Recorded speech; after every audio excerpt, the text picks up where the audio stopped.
Irmãos e irmãs, bom dia, graça e paz. Esse é mais um dia que Deus fez para nós. E eu acredito que, assim como eu, você pode dizer que você se alegra nesse dia. O Senhor Deus tem nos dado sabedoria, graça, e nós temos vencido, dia após dia, de glória em glória, todas as coisas que a vida nos impõe. Hoje, em especial, nós estamos super felizes que hoje é a última aula do nosso primeiro módulo dos fundamentos. Hoje nós vamos fazer um encerramento desse primeiro módulo. Eu não sei se você se lembra, mas quando nós começamos o Fundamentos, você recebeu um cronograma de aulas. Nesse cronograma está escrito que nós teremos um intervalo de aulas e as demais orientações a respeito do módulo 2.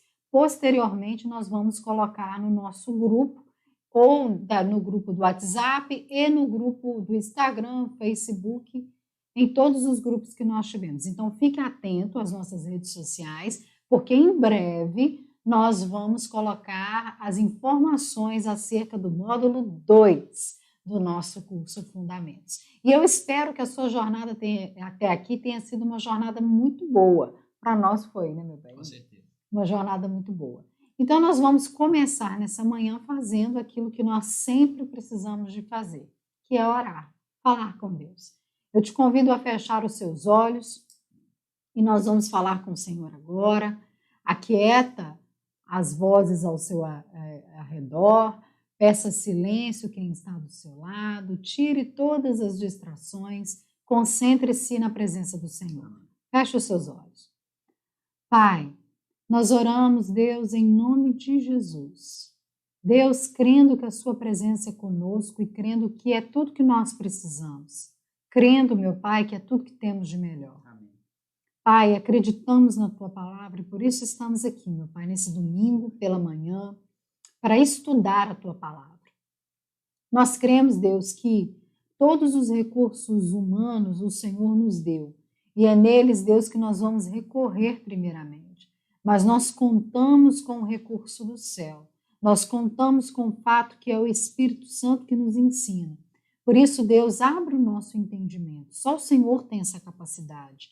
Nós podemos nos esforçar, Deus, de sobremaneira, mas só o Senhor pode abrir a nossa percepção espiritual, a nossa visão, a nossa audição espiritual, para que possamos, Deus, apreender da tua palavra e aí sim cumprir o que diz nela, meditar nela de dia e de noite, não desviar, Deus, nem para a direita nem para a esquerda, porque assim nós seríamos, Deus, e nós seremos conhecidos como povo do discernimento, povo da sabedoria, povo que anda segundo os preceitos do Senhor. É esse tesouro, Deus, que nessa manhã nós queremos escavar, o tesouro da tua palavra. O Senhor nos deu ferramentas, Deus, mas nós te pedimos, nos dê orientação. Amém. Nos dê, meu Pai, sabedoria para fazê-lo.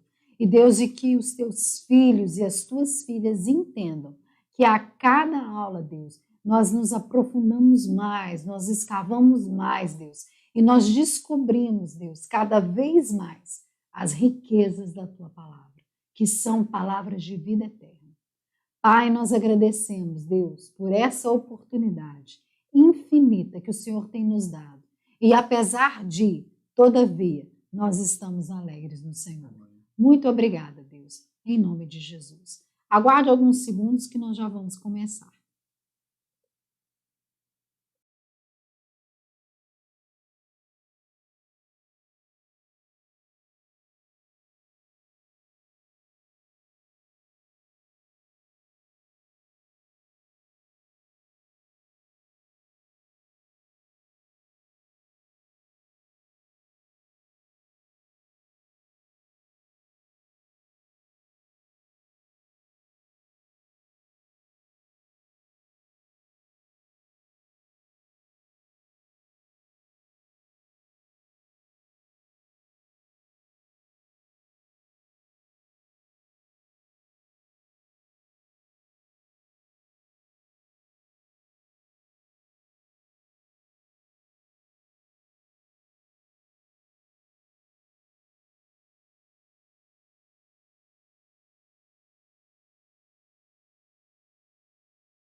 Pessoal, bom dia, graça e paz a vocês. Que prazer, que honra, né? Termos mais um encontro.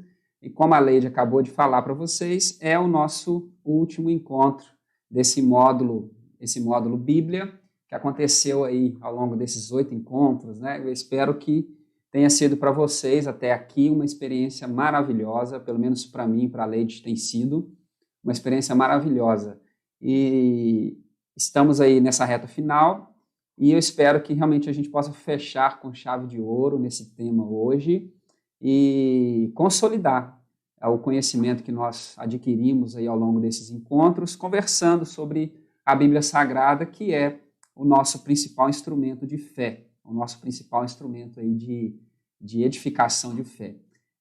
Eu gostaria apenas que, se você puder sinalizar para nós, com relação à qualidade do áudio e do vídeo, faça isso por gentileza, para a gente continuar a nossa aula sem nenhum prejuízo, tá? Então, se você puder fazer aí a sinalização de como que está chegando para vocês o áudio e o vídeo, eu agradeço para a gente seguir, tá bom? Então, vamos lá.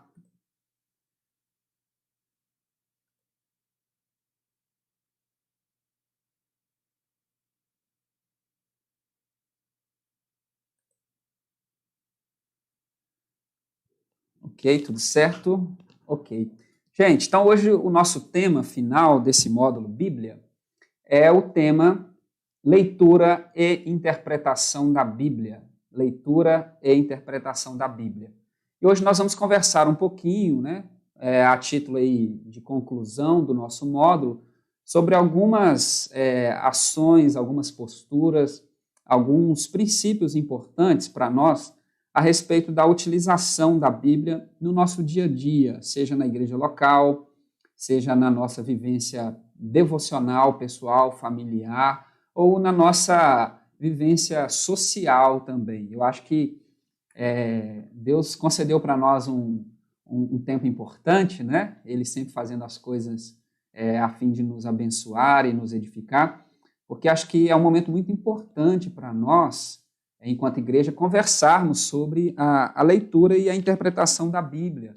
Não sei se você percebeu, mas a Bíblia, ultimamente, né, em virtude aí desse tempo de pandemia, principalmente, e até das oscilações políticas que nós temos vivido, ela tem sido exaustivamente usada e citada, né, em vários espaços, nas igrejas, nas mídias, enfim, com certeza nas conversas em família. E hoje nós vamos conversar um pouquinho sobre esse assunto, que é a leitura e a interpretação da Bíblia. Então, qual que é o nosso objetivo? Quais são os nossos objetivos hoje pela manhã? É refletir acerca da importância da interpretação da Bíblia. Tá? É refletir sobre a importância disso e apresentar alguns passos fundamentais para uma boa hermenêutica, uma boa interpretação. Hermenêutica e interpretação são palavras sinônimas e eu explico daqui a pouco. Tá? Então, é apresentar alguns passos importantes para uma boa hermenêutica de textos bíblicos. Tá? Então, esses são os nossos objetivos agora pela manhã.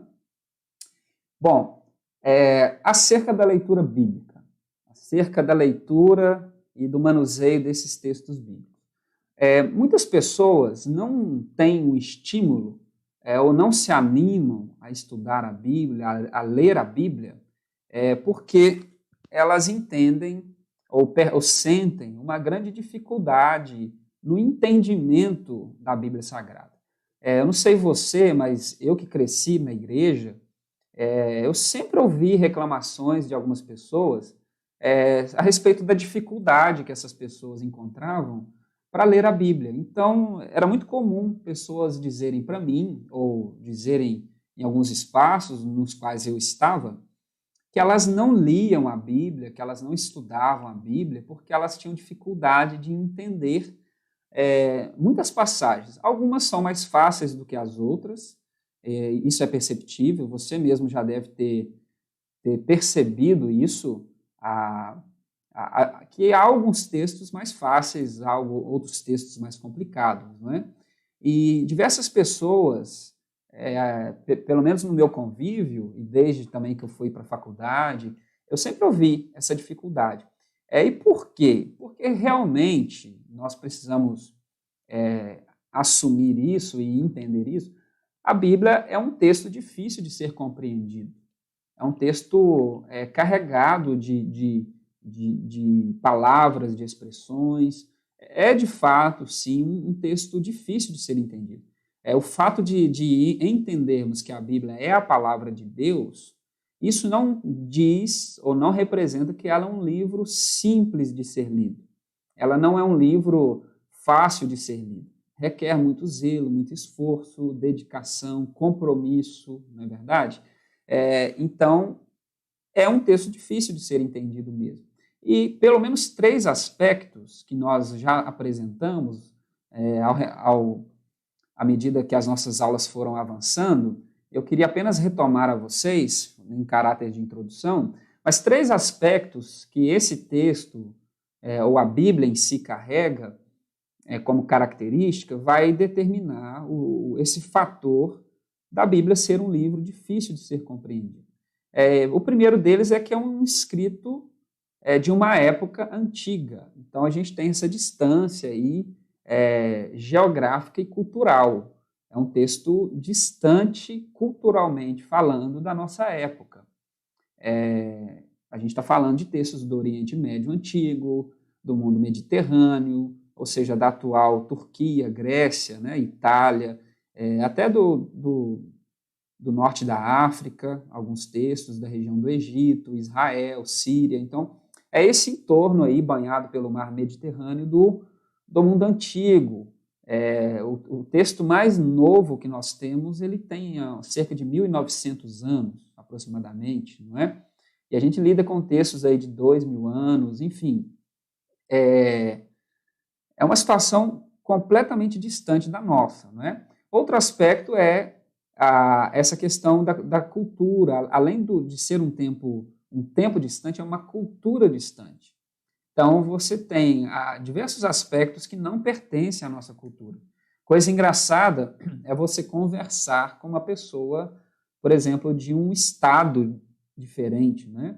Talvez do Sudeste nem tanto, mas se você conversar com um nordestino, uma nordestina, ou uma pessoa que vem do norte do país ou do sul, né? Na faculdade eu tive o privilégio de conviver com pessoas aí do Brasil inteiro, tanto colegas de sala de aula, quanto professores, professoras, né? Me lembro de uma professora gaúcha, um professor nordestino, enfim, sotaques, expressões. Então, era necessário um convívio mínimo para você poder entender bem o significado de algumas expressões e até reações e posturas da pessoa.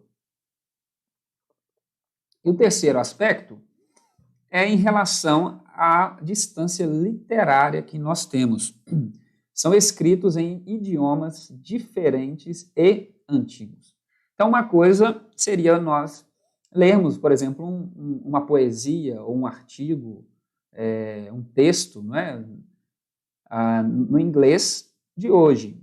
Agora, outra coisa é você ler um texto no grego, no hebraico, que são textos escritos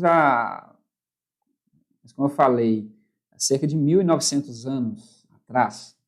Então, além de ser idiomas diferentes, são idiomas de tempos antigos. E isso dificulta ainda mais, porque a língua carrega em si algumas questões particulares, algumas questões importantes. Então, você tem pelo menos, né, claro que tem muitos outros fatores, mas pelo menos essas questões. As outras vão se desdobrando, né, como mentalidade de sociedade, mas isso acaba entrando nesses aspectos culturais, né? O jeito de viver a vida, de responder os problemas, enfim.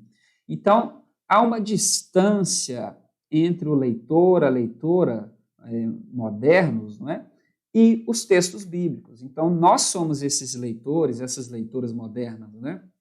Nós estamos aqui em 2020 abrindo um texto milenar, 1.000, 2.000, 3.000 anos de história, e nós estamos lendo esse texto. Então, há uma distância considerável entre nós e o texto bíblico. Por isso, é necessário interpretar aquilo que você lê. porque esses textos foram escritos em uma época, em uma cultura, em alguns idiomas, respondendo a questões que não são do nosso tempo, não são da nossa época, mas esses textos, pelo nosso princípio de fé, no sentido de que são textos inspirados por Deus, são respostas de Deus à humanidade, esses textos ganham força para além dessas primeiras épocas, para além dessas primeiras culturas, para além desses primeiros idiomas, e vai ao longo da história, ao longo de toda a história da humanidade, sendo lido, relido, reinterpretado, aplicado, a fim de iluminar a nossa experiência de fé, mas à base de leitura e interpretação. Entendem isso? Então, por isso a importância de um exercício de interpretação. Então, algumas definições importantes, né? A palavra técnica nesse exercício da interpretação é a palavra hermenêutica.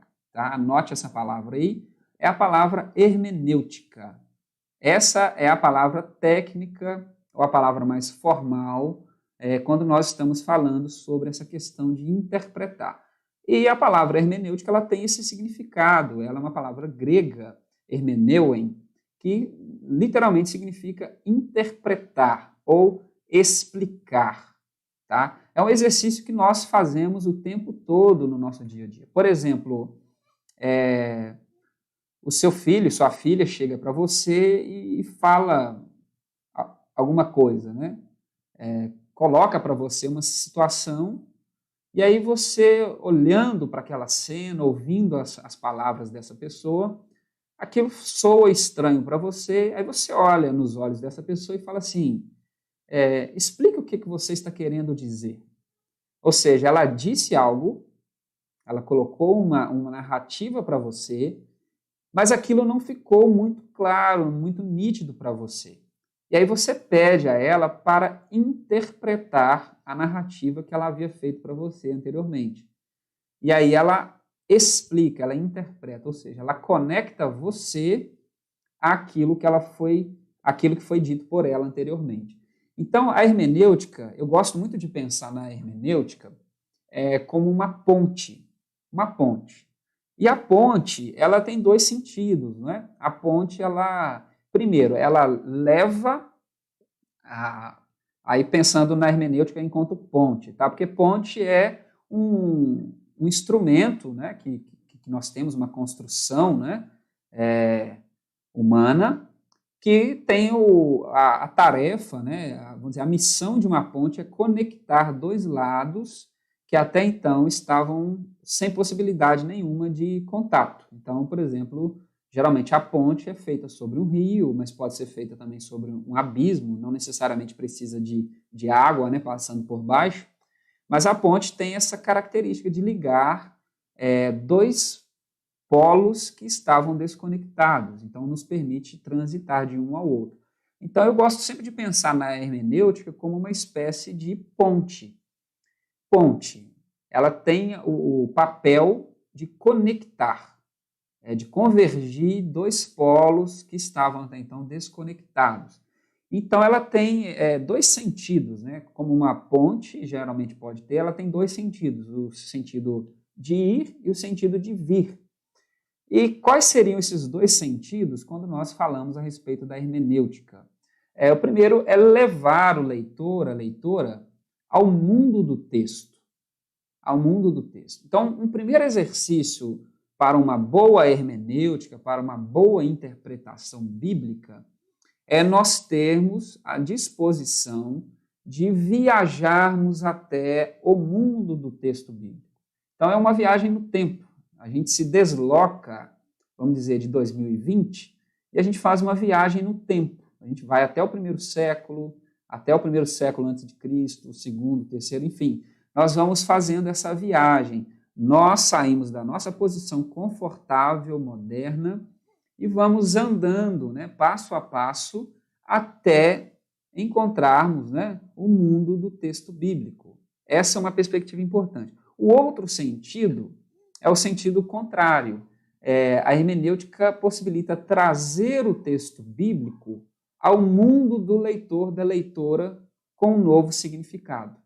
É o que a gente faz. Então, por exemplo, nos nossos cultos, nas nossas devocionais, nós, em 2020, abrimos o texto bíblico, lemos, refletimos acerca do ensinamento, tentamos aprender alguma coisa a respeito daquele texto que nos ajude na nossa vida atual, que ajuda a gente a resolver as nossas questões, e a gente tenta adequar a nossa vida àquele ensinamento inserido na narrativa daquele texto, naquela porção que nós lemos. Então, é esse exercício duplo, é ir até o mundo do texto e trazer o mundo do texto, aliás, o texto bíblico, até o nosso mundo.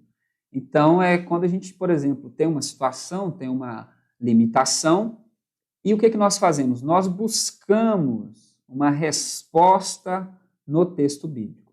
Então, nós estamos fazendo, por exemplo, um exercício às terças-feiras, na nossa live da oração, que é o exercício de ouvirmos testemunhos de algumas pessoas a respeito da leitura e da reflexão que nós estamos fazendo no Evangelho de Lucas. Você sabe que nossa igreja está fazendo aí um cronograma de leitura no Evangelho de Lucas.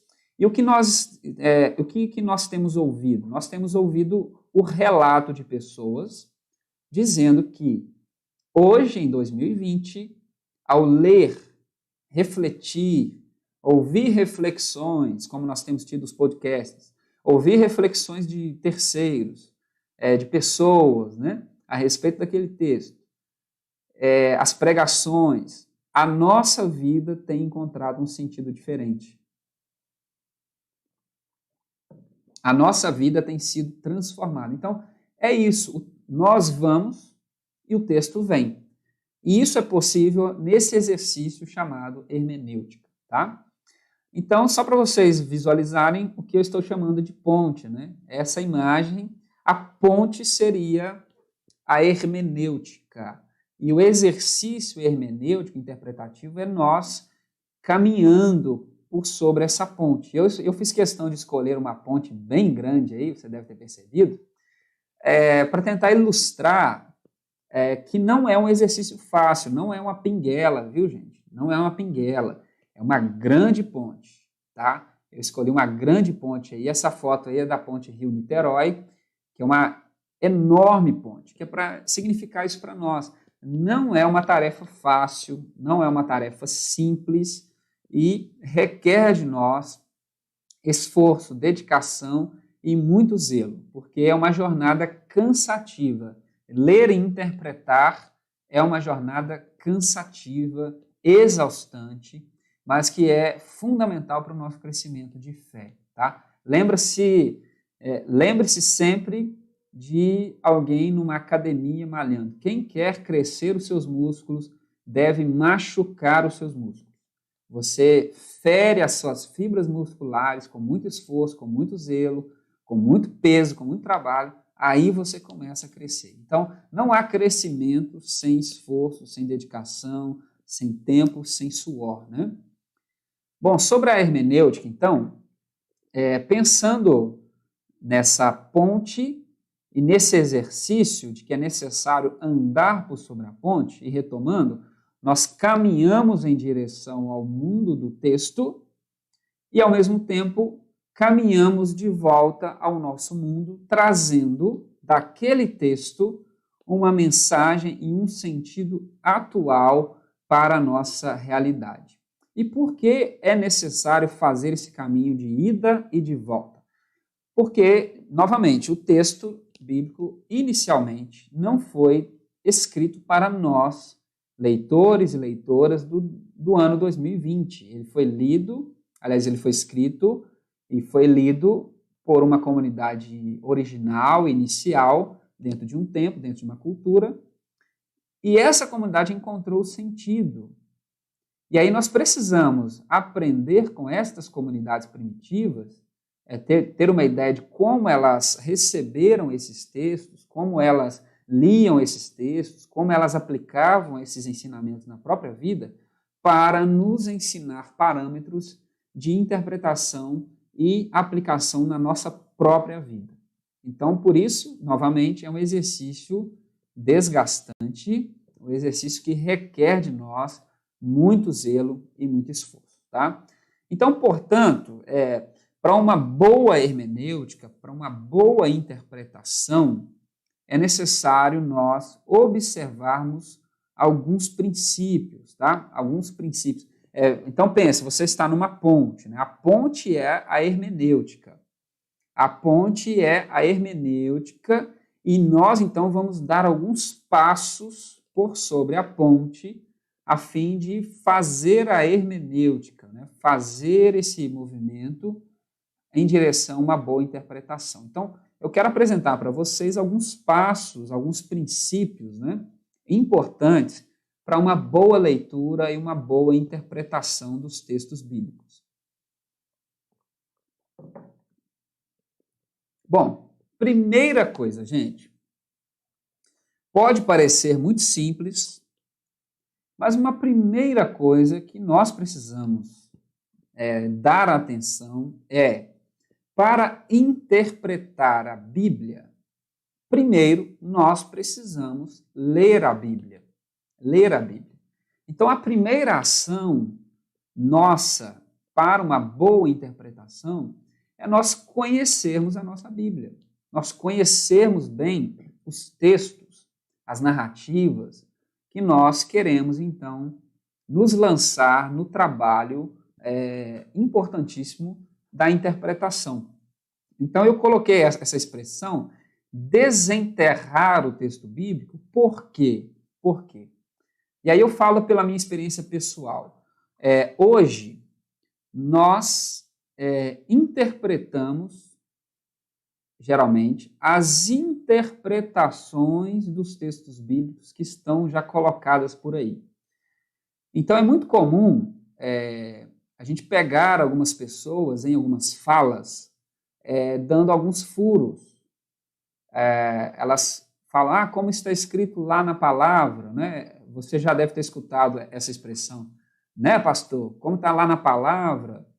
E a pessoa fala uma coisa. Um dia eu estava num determinado lugar e uma pessoa falando, e aí ela disse assim, né, como está escrito lá na palavra, e falou um ditado popular, do tipo, não me lembro exatamente, mas do tipo, faz a tua parte que eu te ajudarei. E a pessoa olhou para mim e falou assim, não é, pastor? Aí eu falei com ela, não é. Deve estar escrito em alguma palavra por aí, mas não na Bíblia. E a pessoa riu sem graça e tudo. Então, é muito importante a gente fazer uma diferenciação entre o texto bíblico de interpretações acerca do texto bíblico que já estão colocadas por aí. É muito importante, porque principalmente nesses momentos aí de calamidade social, política, econômica, a Bíblia aparece com muita força. E ela deve aparecer mesmo, porque ela é um instrumento de fé, de sentido para nós, muito importante. O problema não é esse. O problema é quando nós, por não conhecermos o texto, e aí texto, eu estou falando texto mesmo, tá? A literatura aqui, o que está escrito aqui. Como nós não conhecemos nem o básico, nem a narrativa, nem o texto, nós já conversamos, nós já partimos para a conversa a partir das interpretações que já foram colocadas. E essas interpretações, elas já estão tão consolidadas que, num determinado tempo, nós já partimos da ideia de que esta interpretação ela é bíblica, ela já está inserida no texto bíblico. Então, vocês vão se lembrar de uma brincadeira que eu fiz na nossa segunda aula, que foi perguntar quantos reis magos foram visitar Jesus quando ele havia nascido. E aí eu lembro que vocês ficaram pensativos, alguns responderam e disseram, eram 3. E aí eu fiz a brincadeira. Não eram 3 e nem eram reis. há uma tradição popular oriunda aí, da antiguidade, baseada em textos apócrifos, em narrativas apócrifas, de colocar que essas pessoas que foram visitar Jesus, que o Evangelho de Mateus narra para nós, eram 3 reis magos. E a narrativa de Mateus vai dizer para nós que que os magos do Oriente foram visitar Jesus. O texto não fala a quantidade e não fala que eram reis. Cita que os magos do Oriente foram visitar Jesus.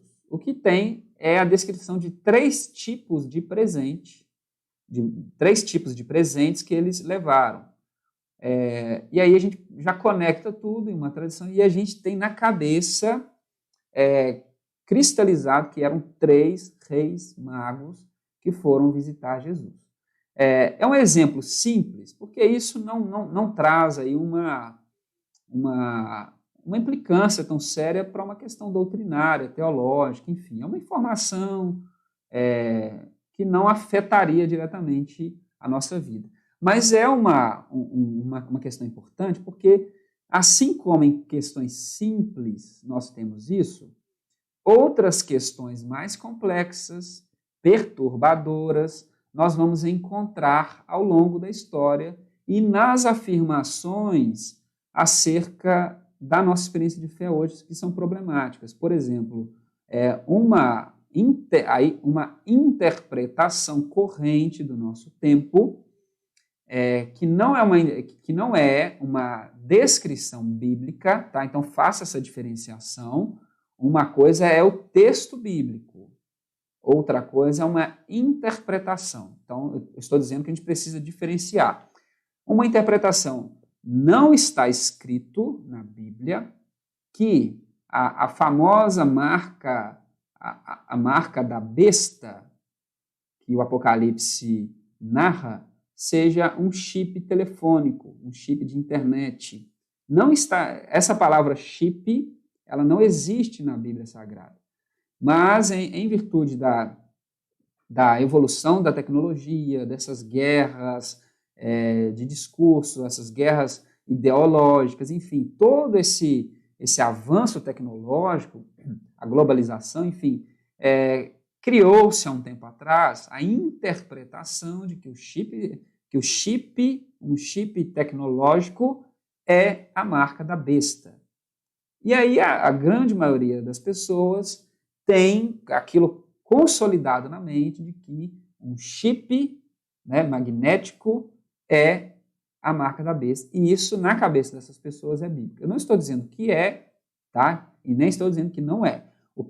O exercício que eu estou fazendo aqui com vocês é para que vocês percebam que nós corremos o risco de interpretações sobreporem, enterrarem o texto bíblico. E aí a gente fica com a interpretação e deixa de lado o texto bíblico, tá bom? É só para vocês fazerem essa diferenciação. Então é importante você diferenciar. E como é que a gente faz isso? Lendo. Me lembro de uma gincana bíblica que eu participei há muito tempo. A pessoa organizadora fez uma pegadinha na gincana e ela fez a seguinte pergunta na gincana bíblica: qual é a cor do cavalo de Paulo? Qual era a cor do cavalo que Paulo estava montado quando ele se converteu a caminho de Damasco? E aí todo mundo folheando a Bíblia, correndo atrás e procurando, e não sei o que e tal, que é a confusão. E aí depois, lá pelas tantas, a gente decidiu ler o texto, prestar atenção, e a conclusão foi: não há menção nenhuma na narrativa de Paulo que ele estava montado num cavalo. Não há menção disso, mas a tradição, interpretações, dizendo que Paulo, ao ter a experiência em Damasco, ele caiu do cavalo. E o texto diz que ele cai por terra, ele se prostra. Pode ser um cavalo? Talvez sim, talvez não. Mas o texto não fala que existia um cavalo. Então, são pequenas diferenças que a gente precisa prestar atenção.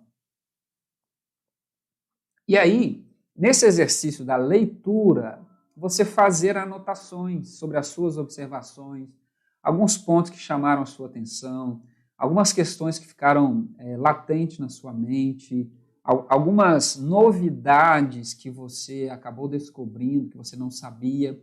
E também um exercício positivo é anotar algumas correções que você acabou percebendo na sua própria interpretação, na sua própria mentalidade acerca daquela história. Tá? Então, ler a Bíblia, gente, vamos ler, abrir a Bíblia, sentar e ler. A gente precisa fazer isso, tá bom? O segundo princípio, muito importante, é ler a Bíblia, mas lê-la não de qualquer jeito. É lê-la numa dimensão de espiritualidade, ou seja, numa disciplina de oração e jejum, tá? Então não é só ler a Bíblia, mas é também ler a Bíblia em oração e jejum constantes. Por quê? Porque a Bíblia, ela é um livro que narra experiências de fé. É a relação entre Deus e a humanidade. Então, toda a dimensão da Bíblia Sagrada, ela é uma dimensão de fé, das experiências de fé. O princípio por trás da Bíblia Sagrada é um princípio de fé, porque o pressuposto da leitura bíblica é o pressuposto da fé na existência de um Deus, e uma fé na existência de um Deus que se comunica com o seu povo, e na existência de um Deus que, além de se comunicar com o seu povo, interfere na vida do seu povo e interfere para a salvação do seu povo. Então não há nenhuma possibilidade, tá? Não há nenhuma possibilidade de comprovações científicas, empíricas, concretas da existência de Deus. Então, abandone essa bobagem de querer cientificamente, racionalmente, intelectualmente provar a existência de Deus. Abandone esse princípio, porque é pela fé. Quem se aproxima com fé agrada a Deus. A relação nossa em Deus é extremamente da fé. Porque se Deus pudesse ser provado empiricamente, ele já teria sido provado pelas nossas habilidades humanas. Mas, por isso, sem a fé, é impossível agradar, viver um relacionamento com Deus, porque Deus é invisível aos olhos do descrente, tá? E os textos dos evangelhos, principalmente, vai dizer para nós que Deus se torna visível à medida que nós, enquanto corpo de Cristo, pela fé, assumimos um relacionamento com Ele e as nossas ações concretas manifestam Deus. Tá? Então, Deus é visível em nós, através de nós. Ser corpo de Cristo não é gozar de privilégios, tá? É ser a visibilidade de Cristo no mundo. Nós mediamos Cristo ao mundo. Tá? Então, é esse o significado. Então, é um livro de fé. Então, a leitura da Bíblia, ela deve gerar fé em nós. Transformação, a conversão, a mudança de mente que nós tanto precisamos. Porque a Bíblia é um livro que ilumina a nossa jornada na vida. A vida pensada como uma jornada, uma caminhada, é uma caminhada em escuridão, em trevas, né? Em pecado, em dor, em violência, em desigualdade, injustiças. E a Bíblia é como uma lanterna. Lembre-se aí do Salmo 119, versículo 105, não é verdade? Que a Bíblia ilumina o nosso caminho. Então, a melhor forma de se ler a Bíblia e a forma ideal é, ao nos aproximarmos dela, nós nos aproximarmos na fé de que nós estamos lidando com a luz de Deus para o nosso caminho, tá? Não há outra forma de lermos a Bíblia, não há outra forma de encontrarmos o valor da Bíblia se não for baseado nesse princípio. Ela é a luz de Deus para a nossa jornada. Essas narrativas são as narrativas de como Deus iluminou a vida de pessoas antigas e se transforma na própria luz para nós. E o conhecimento que nós adquirimos na Bíblia é um conhecimento espiritual e não um conhecimento humano. O que eu quero dizer com isso? Tá? Eu não estou dizendo que o conhecimento espiritual é uma coisa deslocada da vida. E dizer que não é um conhecimento humano é que nós vamos desprezar a nossa responsabilidade humana nesse exercício. Espiritual no sentido de que vem de um plano não humano. Ele só é acessado mediante o derramar da graça de Deus e quando conectado com a fé que Deus nos permitiu expressar, tá? Então, não humano nesse sentido, que todo o nosso esforço, se não for mediado pela fé, toda a nossa diligência, a nossa responsabilidade, se ela não for em resposta à fé gerada por Deus, ela vai ser inútil, porque nós vamos acumular informações técnicas, geográficas, históricas a respeito da Bíblia, mas ela não será luz para o nosso caminho. Por isso a ideia de um conhecimento espiritual. É um conhecimento revelatório que se dá, claro, no derramar desse Espírito, mas na nossa resposta humana, com diligência, com zelo e muito afinco, a fim de alcançarmos esse conhecimento espiritual.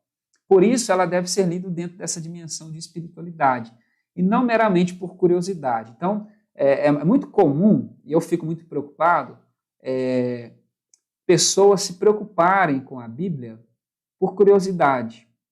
Então, a pessoa, sei lá, aparece um tema, por exemplo, como de Gênesis capítulo 6, né, que tem umas narrativas difíceis, como eu havia falado, que fala dos filhos dos homens, dos filhos de Deus que foram seduzidos pelas filhas dos homens, e o aparecimento de gigantes, e narrativas assim complexas, né, a criação, o apocalipse.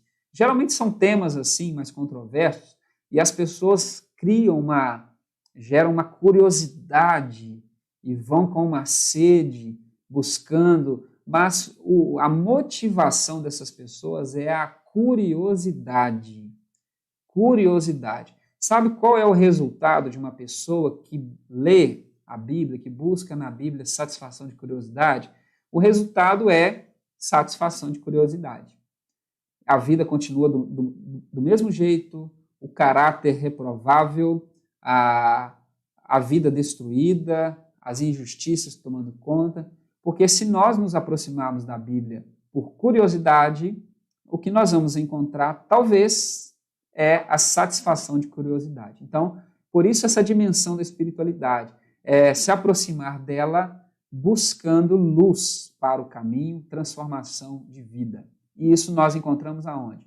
Numa vivência de oração e jejum, porque é só a oração e o jejum que tem a capacidade, né, são esses instrumentos de Deus, de quebrantamento do nosso coração, para que a palavra possa alcançar espaço, tá? Então, uma leitura bíblica sem oração e jejum, eu diria para você que é uma leitura incompleta, tá? Terceiro, conhecer bem o contexto histórico dos textos.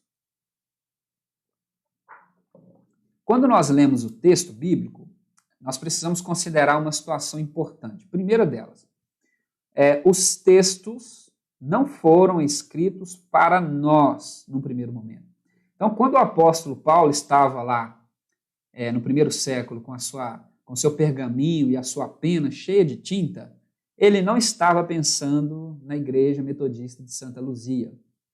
Então, ele não escreveu para nós, ele escreveu para as comunidades que ele pastoreava, para as comunidades que estavam debaixo da sua responsabilidade. Mas as respostas de fé dadas por Paulo, as orientações, por exemplo, como nós temos esse pressuposto de que há uma inspiração, há uma condução de Deus nesse processo, permite com que a aproximação com esses textos tragam respostas para nós. Então, a gente precisa lembrar disso. Os textos não foram escritos para nós no primeiro momento. E os textos não foram redigidos exatamente no momento né, em que as coisas estavam acontecendo, ou seja, os textos não foram redigidos simultaneamente ao fato narrado, e eu já explico isso melhor. Então, ao ler um texto, nós estamos diante de dois contextos. Então, olha que coisa interessante, talvez você ainda não havia prestado atenção nisso. Quando nós lemos um texto bíblico, nós estamos diante de dois contextos. Primeiro é o tempo narrado, é o tempo narrado naquele texto. E o segundo é o tempo, o momento em que se narrou aquele texto. Eu vou explicar melhor. O exemplo no Evangelho de Marcos, tá? O Evangelho de Marcos é um texto que narra para nós o ministério de Jesus, certo? Quando nós abrimos o Evangelho de Marcos, nós temos aí a narrativa do Evangelho de Jesus, que acontece, né, que ela diz respeito ao ano 30 aproximadamente. Então, nós estamos falando do ano 30 do primeiro século. Marcos está narrando o ministério de Jesus, que aconteceu historicamente por volta do ano 30. Tá? Então, você tem isso. Marcos está narrando o ministério de Jesus. Mas qual foi o momento em que Marcos narrou a história de Jesus? Marcos escreveu o seu evangelho por volta do ano 66 depois de Cristo. E ele está vivendo, juntamente com a comunidade de fé, um contexto de guerra, a chamada Guerra Judaica, que vai culminar na destruição do Templo de Jerusalém, que foi por volta do ano 70. Então você percebe a importância disso? Marcos narra o ministério de Jesus, ano 30. Mas ele narra o ministério de Jesus por volta do ano 66. Por quê? A narrativa de Jesus do ano 30 vai iluminar a fé das pessoas no ano 66. Então, o que Marcos está fazendo é narrar uma história antiga num tempo novo. E aí, quando nós abrimos a Bíblia Sagrada, a gente precisa conhecer bem, minimamente, o quê? O tempo narrado, que seria o quê? O ministério de Jesus. Então, está falando da Palestina do ano 30. E nós precisamos também conhecer o tempo em que se narra a história. Então, espero que tenha ficado nítido isso. Marcos narra o ministério de Jesus, que aconteceu no ano 30, mas ele narra o ministério de Jesus no ano 66. 30, 40 anos depois. Então, você tem dois contextos misturados por trás de uma narrativa bíblica. E aí você precisa minimamente conhecer ou buscar conhecer esses aspectos tão importantes para você entender melhor como que é feito a interpretação. Outro aspecto é conhecer o contexto literário dos textos bíblicos. Então, você tem o contexto histórico e o contexto literário. O que significa isso? A Bíblia é a palavra de Deus em forma de literatura. Então, é a palavra em forma de livro, literatura, né? Narrativas, histórias, poesias. Então, por isso, a gente precisa ler a Bíblia nesse aspecto literário. A gente precisa encará-la como também uma literatura. E por que isso é importante? Porque é conhecer o gênero literário que é usado, o sentido das palavras na época, sentido de expressões, estruturas de ênfases, recepção de tradições e metáforas. Ou seja, nós estamos diante de uma literatura. Um exemplo para você entender essa questão de gênero literário. Uma mãe já saturada pela quarentena, né, tá com seu filho em casa, as mamães aí, né, com o filho em casa, a filha em casa, e aí lá pelas tantas, a mãe já cansada, o pai já cansado, a rotina pesada, né, lava copo, suja copo, lava copo, suja copo, né, essa rotina de quarentena. E aí a criança com a energia toda, porque criança nasce com pilha Duralex, nunca vi. E aí a mãe, o pai, eles olham para a criança e falam assim, meu filho, eu já te falei 1 milhão de vezes, para de gritar, pelo amor de Deus, já te falei 1 milhão de vezes. O pai, a mãe, certamente não falaram 1 milhão de vezes. Certamente não falaram. Eles usaram um gênero literário popular, que é uma linguagem de exagero, para expressar a situação e expressar bem o desejo daquela fala, que é, por favor, cale a boca que eu não aguento mais te ouvir berrando pela casa fora. Mas ele não falou, ela não falou 1 milhão de vezes. Deve ter falado 5, 6, talvez. Ou foi a primeira vez, ela tenha falado isso em outros momentos. Né? Mas a expressão 1 milhão de vezes é uma linguagem de exagero, é para dar ênfase ao pedido.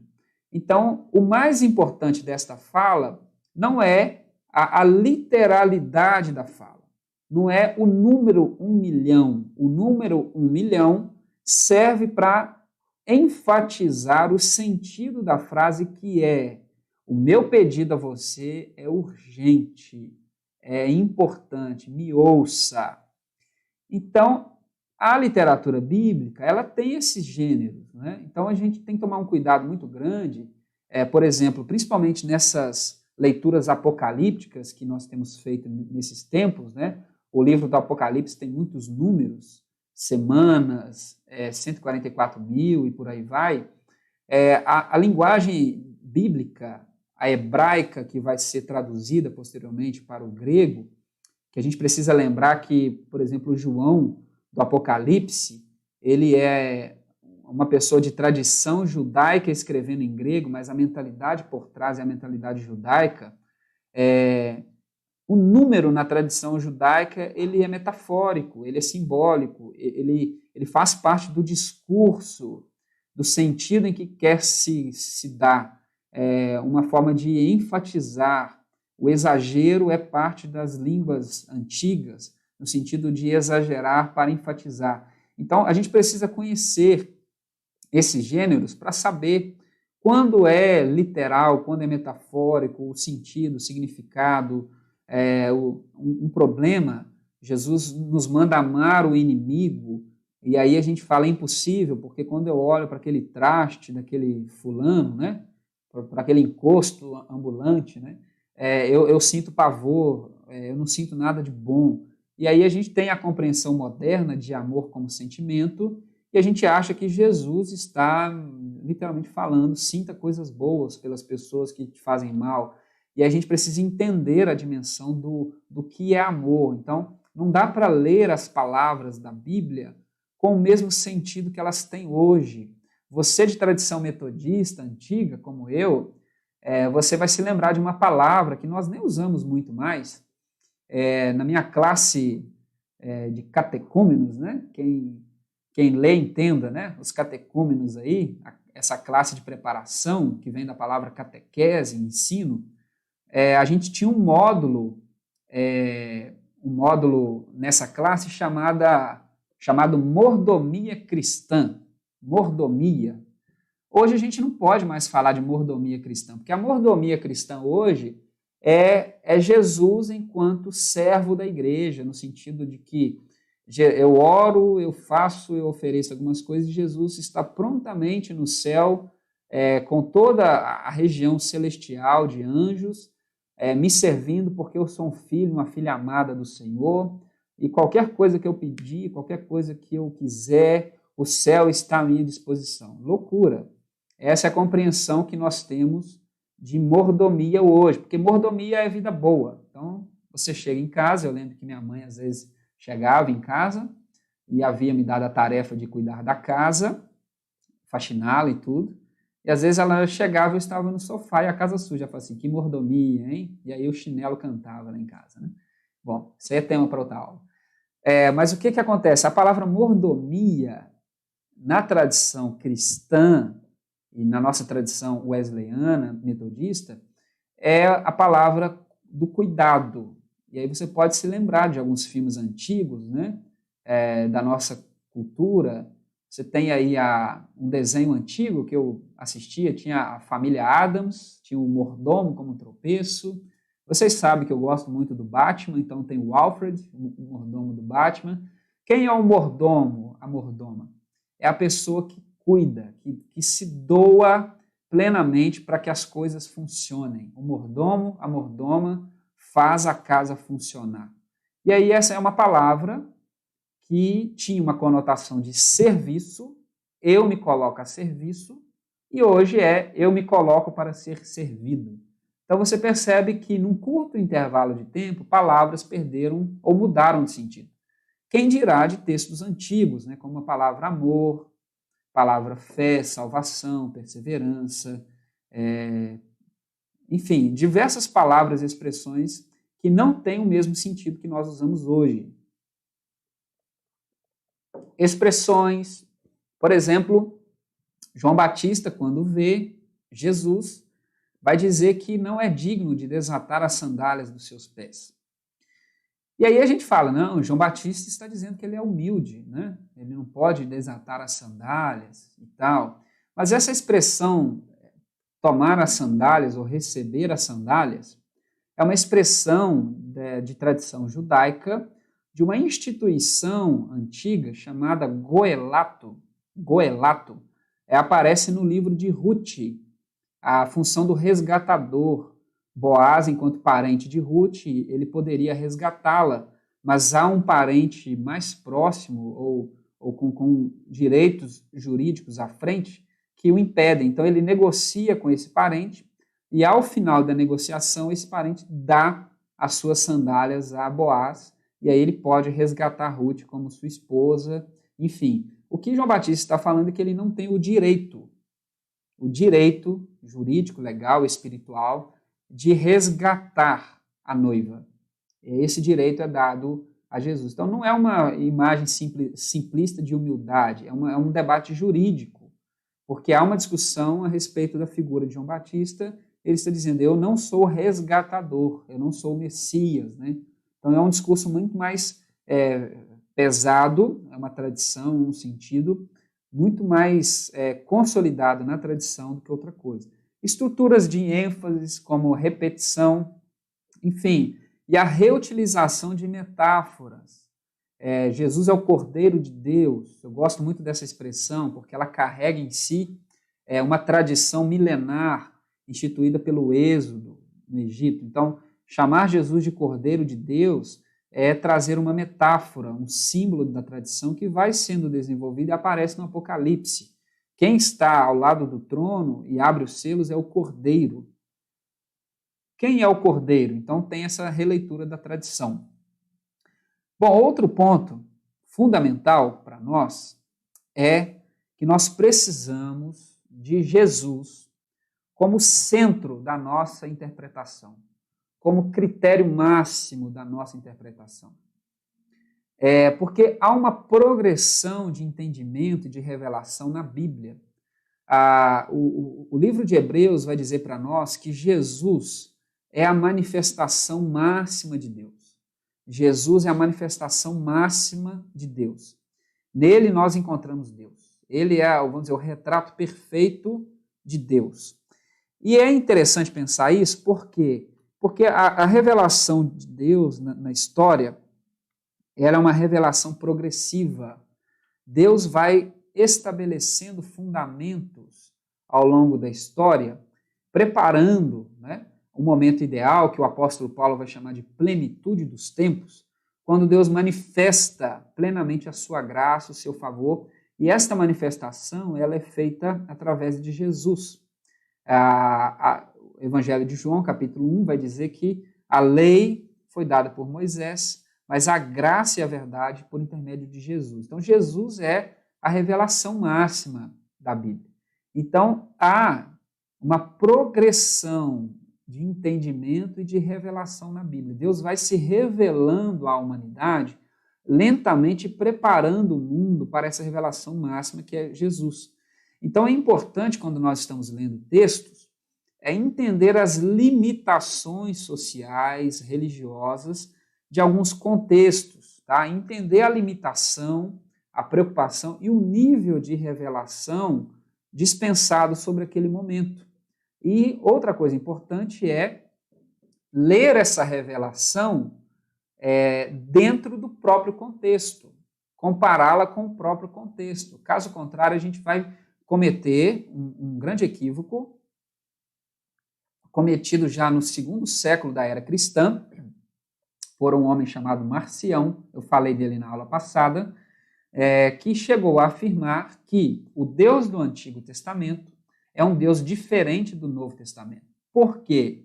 É lógico, gente, se você comparar algumas narrativas do Antigo Testamento, principalmente, com narrativas do Novo Testamento, você vai ver uma distância revelatória absurda, uma distância de entendimento de quem era Deus, da sua graça. Você vai ter um nível diferente de entendimento e de revelação, porque há uma ressignificação. Jesus faz essa ressignificação. Tanto que no Evangelho de Mateus, no bloco chamado o Sermão do Monte, que começa em Mateus capítulo 5, expressões típicas como vocês ouviram o que foi dito. Não é assim? Eu, porém, vos digo.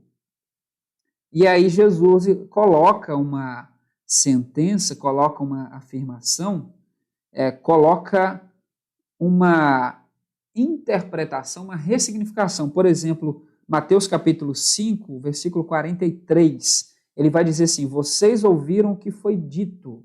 Vocês ouviram o que foi dito. E aí ele coloca, ame o seu próximo e odeie o seu irmão. Eu, porém, lhes digo, ame os seus inimigos e orem pelos que vos perseguem, para demonstrarem que vocês são filhos do Pai de vocês, que está nos céus. Então, a gente precisa respeitar a limitação revelatória do contexto que nós estamos vendo e lê-la dentro daquele próprio contexto. Então, ao ler um texto, principalmente do Antigo Testamento, a gente precisa sempre ter o olhar em Jesus como parâmetro interpretativo. Parâmetro interpretativo. Senão a gente vai cair no chamado fundamentalismo, que é a letra pela letra. Então, se está escrito, está nos autorizando. E aí a gente não percebe o significado daquela lei, daquela atitude, daquela ação dentro daquele determinado contexto. Então, se nós não temos isso, fica difícil ler alguns textos. Por exemplo, a chamada lei do talião, olho por olho, dente por dente. A gente olha hoje isso, e principalmente à luz de Jesus, e a gente fica pensando, não parece evangelho isso. Então, a lei dizia o seguinte, se alguém, por exemplo, arrancar o seu olho, você tem o direito de ir até aquela pessoa e arrancar o olho dela. Se alguém cortar a sua mão, você vai até a casa dela e arranque a mão dela. E aí você pensa, olha, é vingança. Não, mas se você prestar atenção e considerar que nós estamos falando de um mundo extremamente violento, um mundo sem alguns acordos sociais, um mundo de guerra, um mundo realmente de resoluções pessoais de problemas, é um mundo praticamente sem lei. Então, pense, é um mundo que não há um mínimo de justiça. E esta lei, para um contexto original, é uma lei extremamente justa. Pode parecer estranho, mas eu explico. Por quê? Pense, você prejudica alguém e corta o dedo mindinho da pessoa. Você vai numa briga, infelizmente você, de alguma forma, arranca o dedo mindinho da pessoa, esse dedinho aqui. Aí a pessoa vem, enfurecida por aquilo, e corta o seu braço fora. Corta o seu braço. Então, o prejuízo que você causou é muito menor do que o prejuízo que causaram em você. Você arrancou o dedinho mindinho de alguém e alguém arrancou o seu braço. Então, é uma lei que visa uma retratação justa de danos. Então, se você causou o prejuízo de um mindinho, você pague com o prejuízo de um mindinho. Olhando para os nossos sistemas de lei, de mentalidade, de espiritualidade hoje, não cabe. Mas, se nós interpretarmos isso à luz do próprio contexto, é uma lei extremamente justa que freava ainda mais injustiças e mortes inocentes, sangue de inocente, prejuízo, enfim. Então, a gente precisa ter isso em mente e perceber que há uma progressividade. Então, qualquer texto que nós lemos na Bíblia, ele deve ser olhado, ser lido e interpretado à luz do Evangelho revelado em Jesus. Por quê? Porque algumas interpretações, elas foram úteis. Algumas ações, elas foram úteis até um determinado momento para nos dar um novo entendimento. Elas foram úteis a fim de nos conduzir a outros níveis. Então, elas não objetivamente, diretamente, se aplicam à igreja hoje, mas elas são fundamentais para a gente entender o progresso. E sem esses primeiros fundamentos, nós não vamos entender a grandeza da revelação proposta. Então, é um exercício muito importante nós termos Jesus como centralidade. Então, ao interpretar, a gente precisa primeiro ter um bom entendimento, gente, sobre quem é Jesus, sobre a sua prática, a sua vida, a sua interpretação, o seu jeito, a sua forma de viver. Porque Jesus, tendo Jesus como essa chave hermenêutica, né, essa chave de interpretação, isso vai nos ajudar a ler melhor, a interpretar melhor e a frear injustiças usadas através da Bíblia. A gente não pode ser inocente de pensar que a Bíblia só é usada para o bem. A Bíblia é um instrumento que é muito usado também para o mal. A gente não pode se esquecer disso, né? A própria Bíblia vai falar dos falsos profetas, pessoas que utilizavam a pregação, o evangelho, as escrituras para benefício pessoal e para promover a maldade. Então, nós precisamos ter essa clareza, esse filtro. Por quê? Uma interpretação, ela deve passar pelo evangelho, passar pela ótica da nova aliança, a ótica da graça, e ser interpretada assim. Então, principalmente ao olhar para um texto do Antigo Testamento, a gente precisa ter sempre a revelação da graça, a revelação do evangelho de Jesus com muita nitidez, a fim de interpretarmos. Caso contrário, nós vamos justificar ações e mentalidades criticadas por Jesus, citando textos bíblicos. Então, esse é um ponto importante para nós. E o último ponto é buscar apoio para interpretar. Nós não precisamos, gente, inventar a roda. Nós temos muitos materiais e muitas formas, muitos instrumentos que podem nos auxiliar na leitura e interpretação da Bíblia Sagrada. Nós estamos no ano 2020, gente. Graças a Deus, nós temos diversos materiais, sejam físicos ou digitais, diversas mídias que podem nos ajudar. Eu quero compartilhar com vocês aqui alguns desses instrumentos que a gente pode utilizar, que a gente pode se apoiar para a gente fazer. E por que eu estou deixando esses instrumentos em último lugar?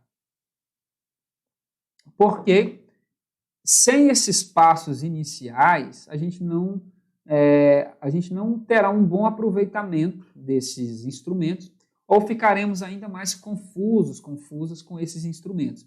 Então, só para a gente relembrar, primeiro, ler a Bíblia exaustivamente, anotar, ter clareza do que é texto, do que é interpretação popular, tradições, ler a Bíblia numa atmosfera de espiritualidade, de oração, buscando nela respostas de fé e luz para o seu caminho, conhecer o contexto dos textos, lembrando que há o tempo narrado e o tempo em que foi redigido o texto. Cada texto tem, na verdade, 2 contextos por trás. Conhecer o contexto literário dos textos, de que gênero.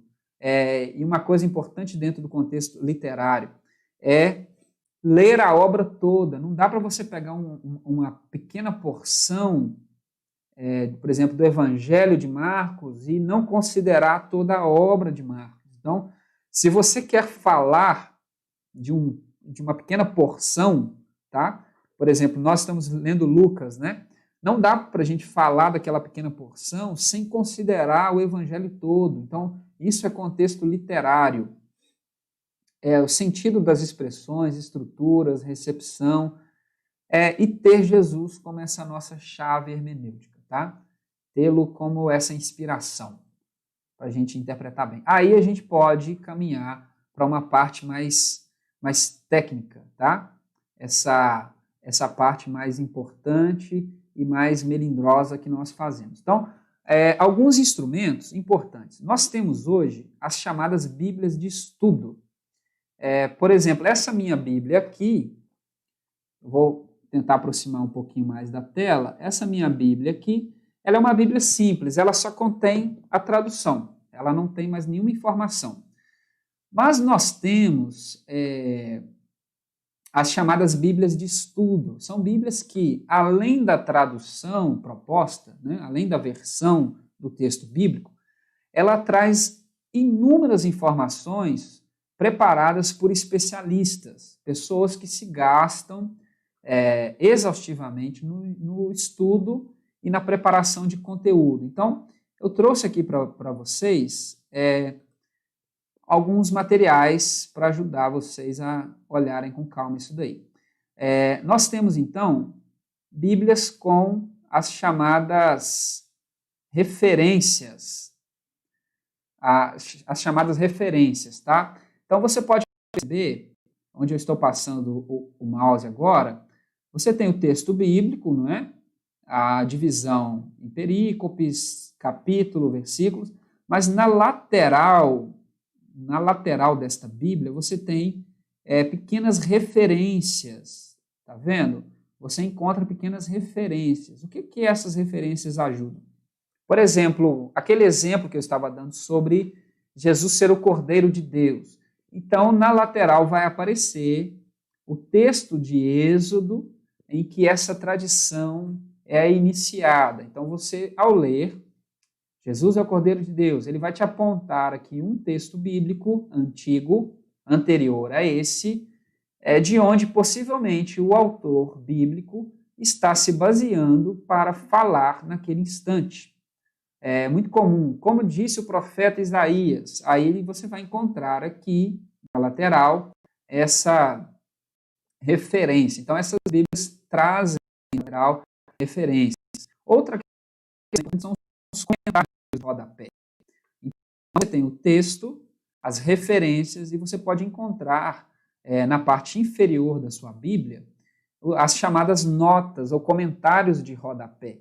Aqui são observações de especialistas, pesquisadores, que vão ajudar você a interpretar informações históricas, geográficas, literárias, né? Que vão ajudar você a interpretar esses textos, tá? Outra questão importante, né? Aqui tem outra versão, ele vai dando referências, né, na nota de rodapé, apontando textos bíblicos, ó, que possivelmente se encontra eco dessa tradição citada, outras referências. Então, você pode usar esse conteúdo aqui de apoio na sua interpretação. Essas Bíblias também, algumas delas, vão trazer algumas tabelas. Então, nesse trecho de Lucas, capítulo 4, quando narra que Jesus está na sinagoga, o pesquisador que organizou essa Bíblia colocou para nós aqui essa informação de como é que funcionava um culto na sinagoga antiga. E ele vai dar referências a respeito desse culto na sinagoga. Então, Jesus está numa celebração da sinagoga e ele traz uma tabela dando mais informações para a gente saber. Outras tabelas também que a gente pode encontrar em questões de valores, né? Fala a dracma, o denário. Então, alguns pesquisadores colocam, para a gente ter uma noção, tabelas de medidas, 20 côvados, não é? Então, a gente tem essas tabelas. Essa Bíblia também, ou algumas outras, né? Ela traz para nós, antes de lermos o texto bíblico de Ruth, o livro de Ruth, pesquisadores preparam para nós um texto introdutório, é um texto introdutório. Então, aqui ele vai dar o contexto, quem escreveu, o contexto literário, o contexto narrativo, histórico, vai falar um pouco sobre a estrutura do livro, vai falar um pouco sobre o conteúdo teológico daquela obra. Então, antes de você ler o texto, você pode já ter algumas informações, ou posteriormente a ler o texto, você pode voltar e obter algumas informações que possam te dar mais nitidez na sua interpretação. Outra ferramenta importante, que algumas bíblias de estudo vão trazer, são os dicionários. Então, você está lendo a sua Bíblia e lá, por exemplo, aparece, igual aqui está aparecendo para mim, a expressão Urim Tumim. Aí você fala assim, meu Deus, o que é isso?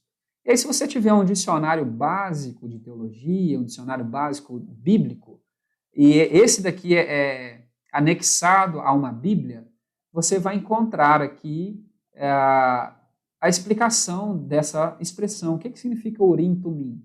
E aí ele vai dizer, são palavras que significam luz e perfeição, 2 pequenos objetos usados pelos sacerdotes israelitas para consultarem a Deus, a fim de se saber qual era a vontade de Deus. É uma expressão que aparece no Êxodo, Números, e vai aparecer até na experiência de Davi. Davi consulta Urim Tumim. O que é isso? Então você tem a descrição, enfim, uma diversa explicação, como era visto o universo no contexto bíblico, enfim, os dicionários, né? Outro instrumento são as chamadas concordâncias bíblicas. Então, você está lendo, por exemplo, a respeito de Barnabé. E aí, através de uma concordância bíblica, você pode encontrar outros textos bíblicos que citam o nome de Barnabé, ou, por exemplo, batismo, batizar. Você pode pesquisar aqui outros textos, significados teológicos a respeito do batismo. Então, você vai montando o seu estudo, o significado de casamento, enfim, diversas palavras que você consegue consultar e encontrar acerca dessa experiência, não é? Então, esses são alguns instrumentos que nós temos que são importantes para a nossa compreensão do estudo. Agora, a gente tem também alguns aplicativos de Bíblia, alguns sites, como, por exemplo, o YouTube. Nós temos diversas informações hoje na internet, diversos sites, e aí, é claro, a gente precisa sempre tomar o cuidado, porque a internet também tem muita coisa ruim, muita coisa ruim. Infelizmente, eu diria que a maioria do conteúdo de internet é perigoso.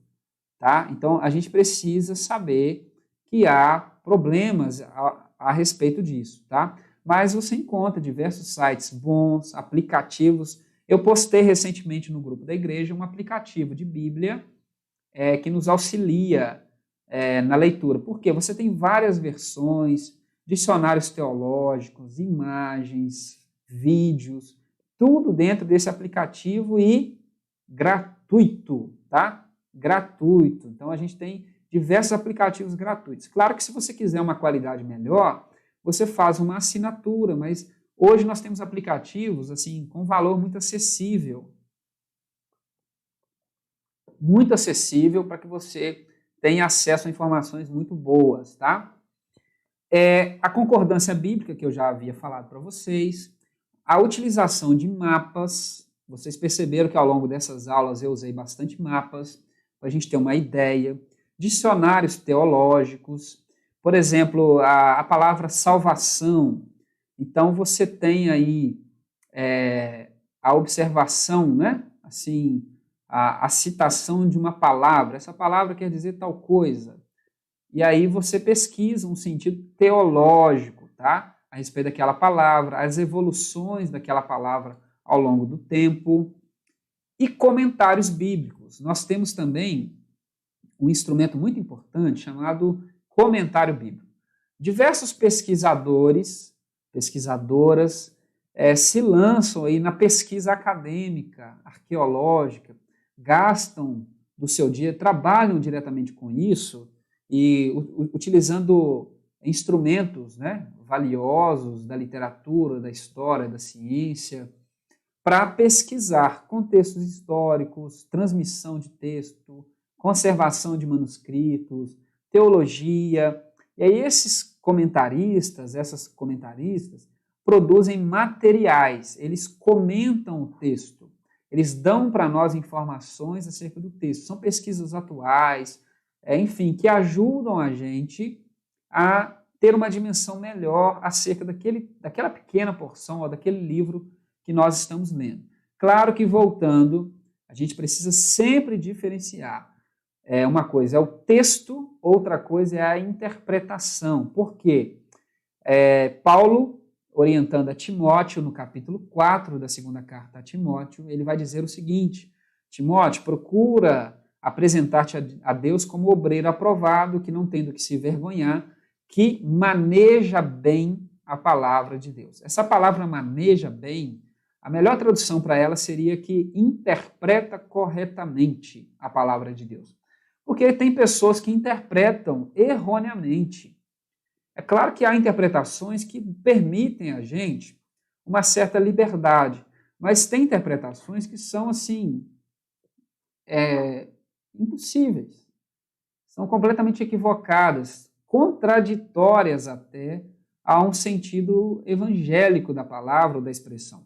Então, há interpretações erradas, equivocadas, malignas. Tá? Lembrem-se sempre da insistência da Bíblia, da própria Bíblia, a respeito dos falsos profetas. Tá? Proclamam interpretações erradas, equivocadas.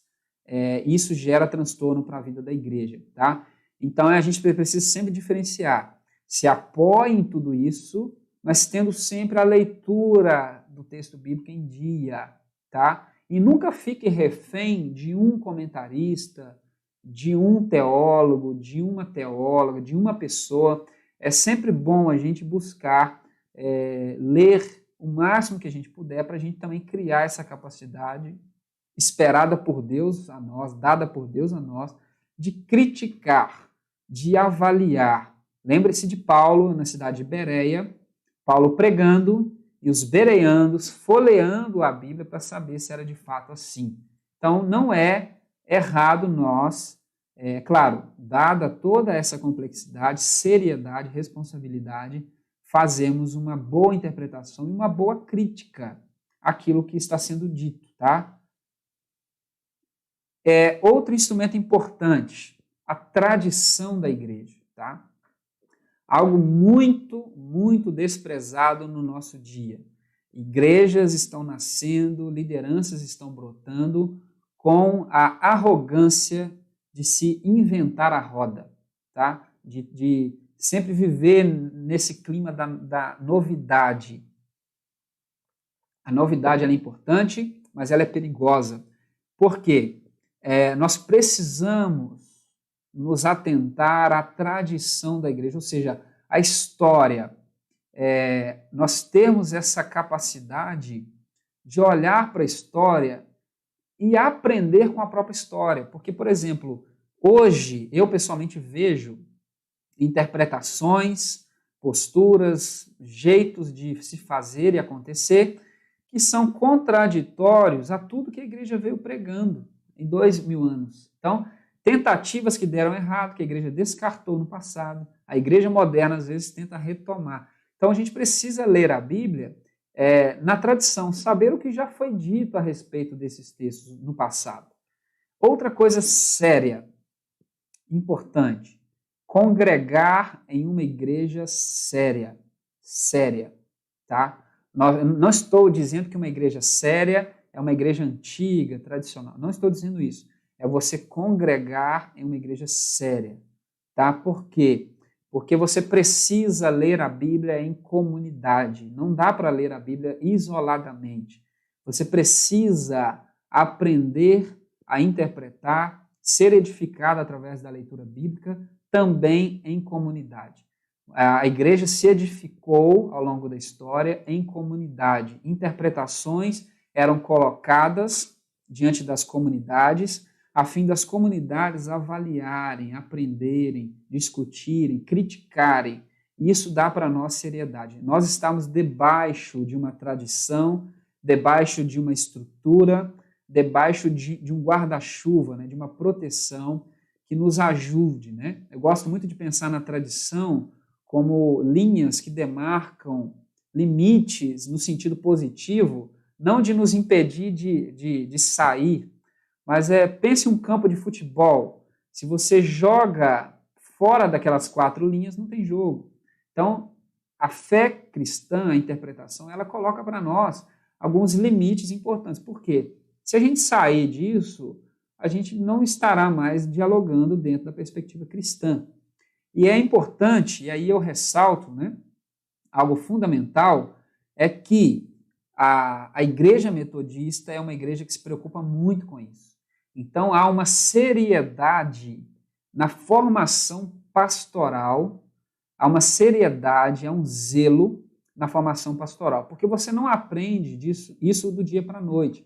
Então, por isso que a nossa igreja, ela gasta tanto tempo, investe dinheiro, investe recursos para que os seus pastores, as suas pastoras, tenham uma capacidade bíblica, teológica, hermenêutica considerável, porque é necessário nós construirmos comunidades saudáveis, comunidades que tenham uma leitura bíblica positiva, uma leitura bíblica que gere vida, que transforme a vida e família de cada uma dessas pessoas que estiverem ali. Por isso, há um investimento alto, há um investimento sério. E um pastor, uma pastora metodista, são formadas com um longo tempo, porque demora-se muito tempo. Por exemplo, eu fui para São Paulo em 2010, mas eu já tinha 2 anos de formação básica, teológica. Então, eu fiz a faculdade em 4 anos, e aí depois segui para o estudo de mestrado, mais 2 anos, e agora entrei, há um tempo, né, para o estudo de doutorado, são mais 4 anos. Então, há um processo constante, duradouro, para que as lideranças metodistas, comunitárias, tenham essa segurança e passe segurança para as pessoas que estão. Então, é muito importante você congregar numa igreja séria. Por quê? Uma igreja séria gera pessoas sérias. E aí a leitura bíblica vai sendo horizontalizada também, porque não é só uma prerrogativa pastoral, mas é construir uma comunidade que tem essa habilidade. E esta tem sido a nossa intenção. Leide e eu temos buscado essa formação horizontalizada, ou seja, para dar a vocês, para dar a nós, Igreja Metodista, Santa Luzia em específico, essa capacidade, sermos uma igreja séria no que diz respeito à leitura e à interpretação bíblica, para que nós juntas possamos ajudar as pessoas a lerem a Bíblia com muito zelo. Então, por isso, nós precisamos investir e valorizar as pessoas que se gastam, e o apóstolo Paulo já falava disso, né? As lideranças que se gastam, que se esmeram na palavra, no ensino, no estudo, são pessoas que mereciam honorários dobrados, porque Paulo sabe o ônus e o bônus de uma boa interpretação bíblica. E fazer cursos de capacitação. Esse nosso espaço é um desses espaços, mas nós temos diversos outros espaços que são sempre oferecidos para nós. Tá? Então, procure saber, aproveite. Eu, particularmente, fico muito triste, e aí é um desabafo, quando é oferecido uma oportunidade, né, rica, maravilhosa, de compreensão, de estudo, de leitura, e pessoas desvalorizam. Eu particularmente, fico muito triste, porque eu, desde de adolescente, eu sempre fiz o máximo para aproveitar toda e qualquer oportunidade que eu tive de ler, de estudar e de aprender com uma pessoa que está a alguns passos à minha frente. Eu, pessoalmente, tenho diversas pessoas para as quais eu sempre olho, sempre abro os ouvidos, e sempre que essas pessoas estão falando, eu sento para aprender mais com essas pessoas, porque essa é a dinâmica. E eu fico muito triste, muito preocupado com o descaso que nós temos visto no nosso dia a dia de pessoas que não valorizam, né? Seja não frequentarem os cultos, os espaços de ensino, de discipulado, seja não participarem de cursos, não lerem, não prestarem atenção, não valorizarem. Mas eu louvo a Deus porque nós estamos aqui, temos tido você que tem se aproveitado disso. Creio que para você fará uma grande diferença na sua espiritualidade e na sua fé. Bom, eu encerro a minha fala aqui e eu quero abrir para perguntas, esclarecimento. Ufa, terminamos o nosso módulo, viu? Queria abrir para vocês algumas perguntas, caso você tenha alguma observação a fazer. Então, você tem agora essa oportunidade, né? Enquanto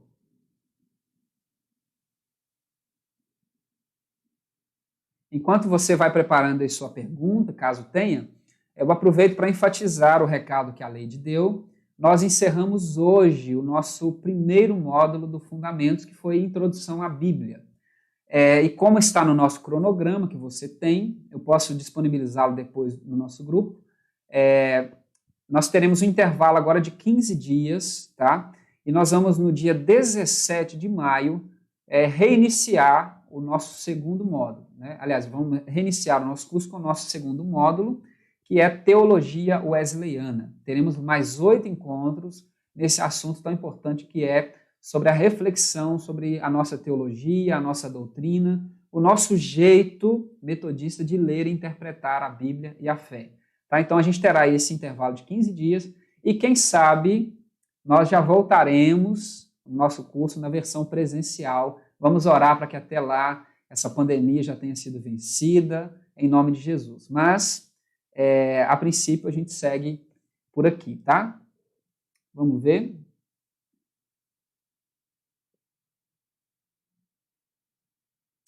A Gabriela está fazendo uma pergunta. A Gabriela foi ovelha minha e da Leide em Viçosa, e ela está participando da nossa aula hoje. Gabriela, um abraço para você. Ela está perguntando se a menção que eu fiz a respeito do Apocalipse, sobre retirada do véu, se isso tem alguma relação com o dom de visões. Como devemos interpretar o dom de visões descrito nas cartas, né?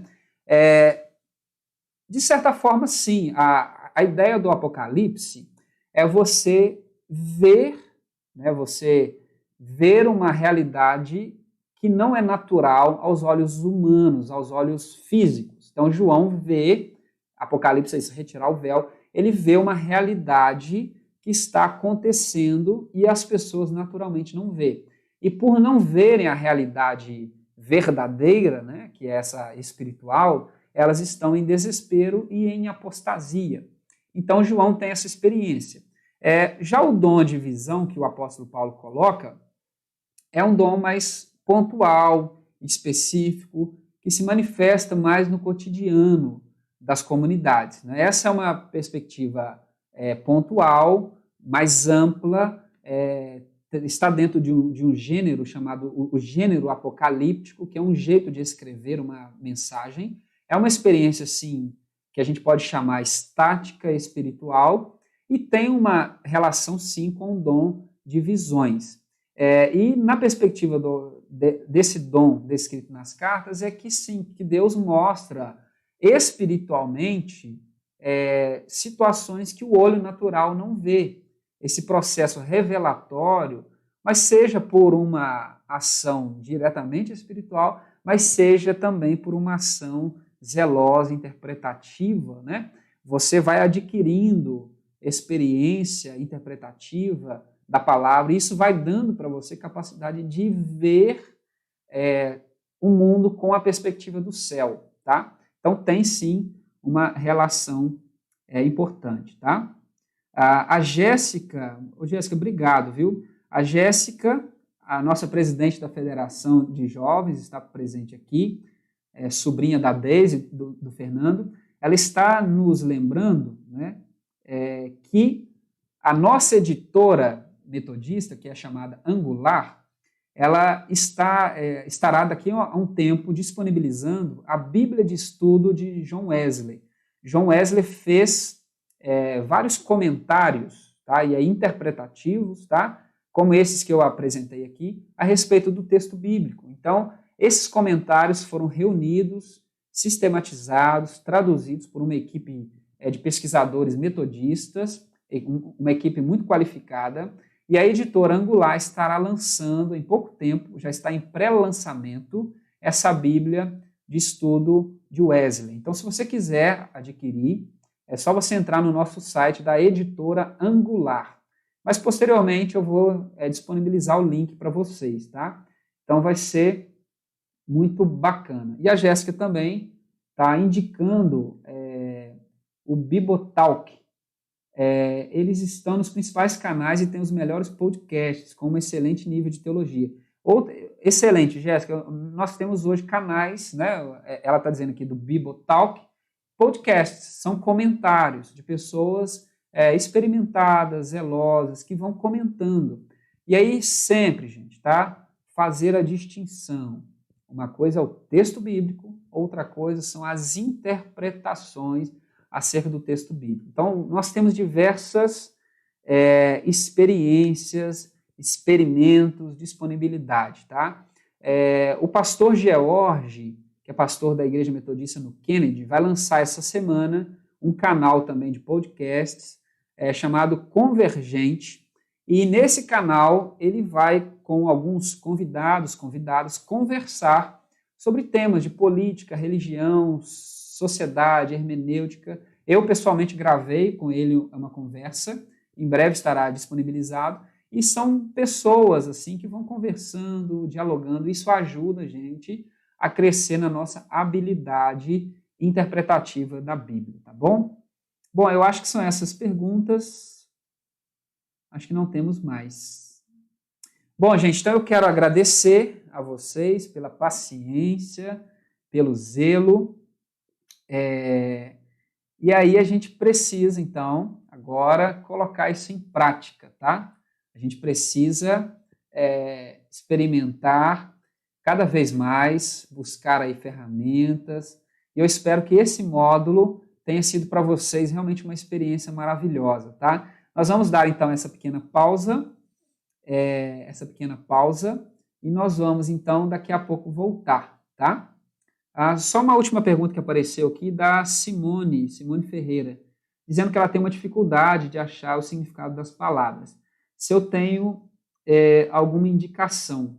Eu tenho sim, Simone, algumas indicações, e eu vou postar no grupo depois, então, alguns materiais, tá? Que a gente pode usar. É claro que a gente vai sempre precisar crescer, minimamente que seja, nessa habilidade de instrumentalizar esses materiais, porque, por exemplo, a gente tem diversos dicionários de grego, de hebraico, mas tem também dicionários teológicos que são mais facilitados. Mas depois eu vou postar para vocês uma lista, né, de aplicativos e tal, que pode ajudar vocês, tá bom? E eu quero agradecer a vocês, então, pela dedicação. Eu espero que esse primeiro módulo tenha sido diferencial para a vida e para a fé de vocês, tá? Então fica aqui o nosso agradecimento, o nosso beijo virtual, né? O nosso abraço, e que nesses próximos dias você possa descansar um pouquinho, porque no dia 17 de maio nós retornaremos com o nosso segundo módulo, Teologia Wesleyana, tá? Então nós vamos encerrar com uma oração, agradecendo a Deus. Convido você a fechar os seus olhos, tá? E nós vamos orar, encerrando esse momento, agradecendo a Deus. Pai, nós te louvamos, nós te agradecemos por esse primeiro módulo, que o Senhor nos abençoe, nos guarde, enche o nosso coração de graça, de favor, e nós pedimos, ó Deus, que a tua graça esteja sobre nós. Ilumina-nos, ó Deus, e que todo esse conteúdo sirva, Senhor, para a edificação da nossa fé. Sirva, Deus, para o nosso crescimento espiritual. Agradecemos a Ti e Te louvamos, ó Deus, e pedimos que cada semente lançada encontre espaço no nosso coração. Nós agradecemos e Te louvamos em nome de Jesus. Amém. Amém. Gente, só lembrando que hoje, 19 horas, nós temos a nossa live da oração. Então não perca, daqui a pouco eu vou disponibilizar o link e aguardo vocês e convide uma pessoa para participar, envie. Leide e eu estaremos aqui para cultuarmos ao Senhor junto com vocês, tá bom? Deus abençoe, até a próxima.